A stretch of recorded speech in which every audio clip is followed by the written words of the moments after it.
Alright, so as soon as you enter this room, you want to pull the stone block that is off on the left side, and then you want to push and pull it until you get it to click into place along this little path here. So if you notice on the left side of the screen right now, there is that little grating right there that you can climb up. And actually that is a shortcut that leads back to the, pretty much near the start of the dungeon. So that way you have a major shortcut where you can skip most of the dungeon to get back to this point. Because this dungeon is so linear, like if you got to this point, then there are no like hidden small keys in previous areas. So that's one nice thing about this temple. So once you have pushed the stone block in all the way and it clicks into place, it'll stay there. So you can climb on top of it and use it to get up to the ladder to get on top of the ferry.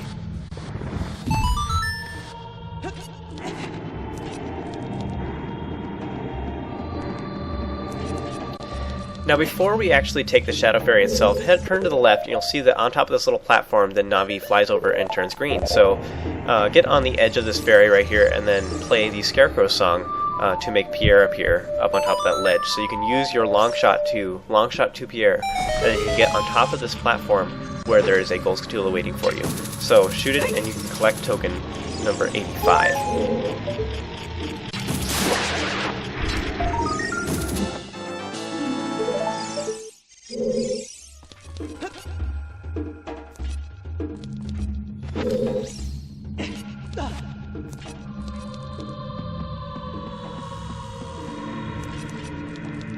So with Skulltula in hand, you want to hop onto the Shadow Ferry, step on top of the Triforce symbol down here, and then play Zelda's Lullaby, which is in the shape of a Triforce.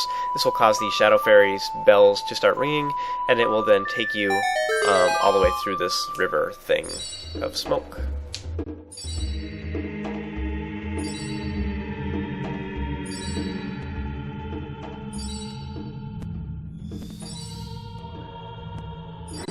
So after a moment, the camera angle of this cinematic will switch off to the side all dramatically, and then you will be faced with a Stalfos. Oh no! So kill these Stalfos quickly. You can take them out easily by using the Begoron sword and just stabbing forward really quickly. This will make the Stalfos' defenses go down so that you can kill them really quickly.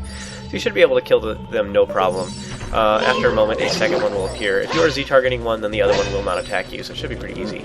Another trick you can use is to try and push them off when they are near the edge. It's kind of hard to do that, but if you're lucky, you can manage to skip them entirely by doing that. So the only other comment I have to make about this is just make sure that if you are still fighting these Stalfos, just make sure you hop off to the left before the Shadow Ferry gets to the end of its little trip, because otherwise you'll be stuck fighting on top of the Shadow Ferry when it sinks into the fog or smoke or whatever is below you, as you'll see in a moment. So hop on off the Shadow Ferry, and then Navi will yell at you to warn you and tell you that the ship is falling.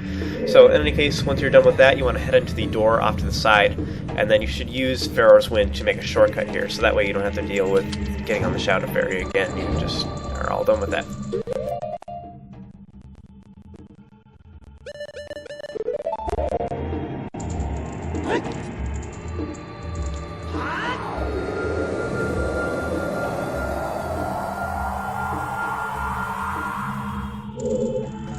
So in this room you can use the Lens of Truth to see which of these walls are... There's actually walls here, but one thing I want to point out here is that there are two Floormasters in this room, and if you do not like dealing with them or you're kind of scared to avoid them or whatever, you can attack them through the walls here. Because these walls are transparent, you can see through them, so you can attack them. Your Begoron sword in particular will be able to reach through the walls, so pretty cool little trick. In any case, I'm going to work my way going clockwise around this little room, going in all four doors, or all three doors rather. So if you go into the south door, you'll find yourself in here with an invisible Floormaster. So you want to sneak up behind it and you can kill it. If you use a well-timed spin attack, usually you can kill all of the Floormaster babies or whatever real quickly. And here I actually was not quite fast enough. The one that got me from behind kind of surprised me. So that did not work out too well. I'm going to kill this remaining one. So anyways, once you have defeated it though, a small chest will appear containing a small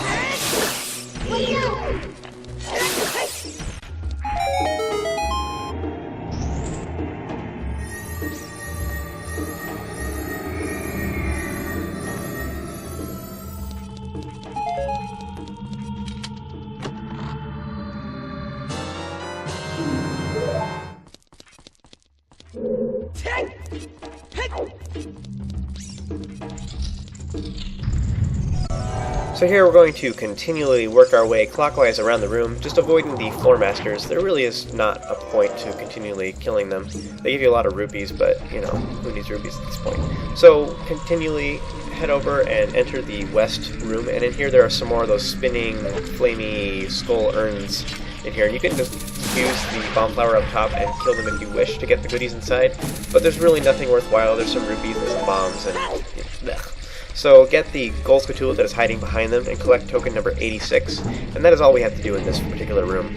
So next, just continue to head clockwise the room, and this time enter the north room.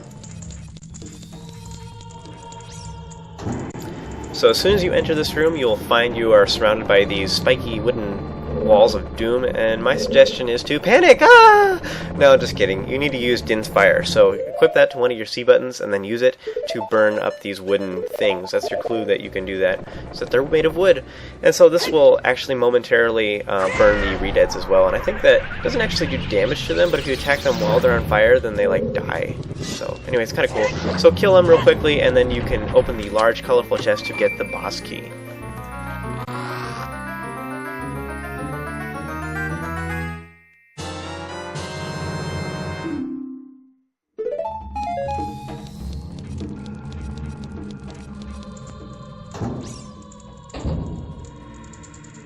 So that is all we have to do in this particular room, so you should use the Lens of Truth to maneuver your way back to the eastern doorway, which, if you used Pharaoh's Wind, will have that green colorful orb right in front of it as well. So as soon as you head back into this large room where the Shadow Ferry used to be, if you look off to the right, you'll see that there is, we need to get across to this other side, but how do you do that? You'll see that there is the remains of a pillar, and then the head of the statue over here. So we look over to the left side, you'll see there is a full statue. So somehow we might be able to get that statue to make a bridge for us. So if you head over here, you'll also see that if you slash these jars right here, there are some arrows in them, and that is a clue that you can use arrows to make this happen. So you'll notice that there are these suspicious bomb flowers right across the way. So let's put one and one together, and we'll possibly have two.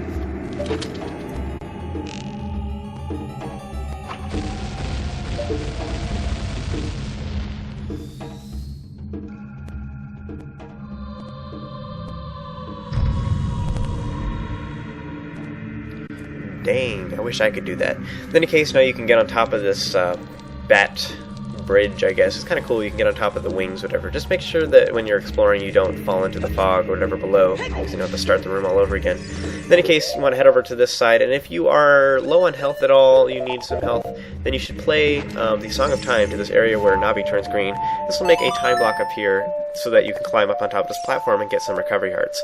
If you need some additional recovery hearts, there is a platform up top that I'm going to show you in just a moment, where Navi flies up there and turns green, and then that's your clue that you can play the Scarecrow song to make Pierre appear. You can long shot to him and get the additional recovery hearts that are up there.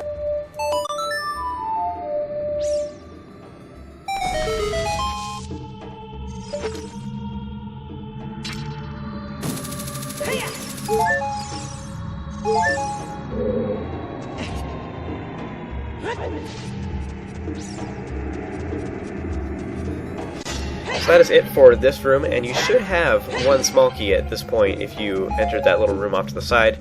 So with those in mind, you should slash open the jars and get the goodies inside, and then enter the locked door. And this final part is just a final stretch to get to the boss door, and you just use the Lens of Truth and the hover boots to get across over there. It doesn't matter which direction you take. I'm going to take the right side this time. Half the time I take the left side, you know, whatever. So whichever side you prefer, just go for it. It should be plenty easy. And once you finally make it over there, just enter the boss door. So that is it for this video. Join me for the next one, and I will show you how to tackle the boss of the Shadow Temple.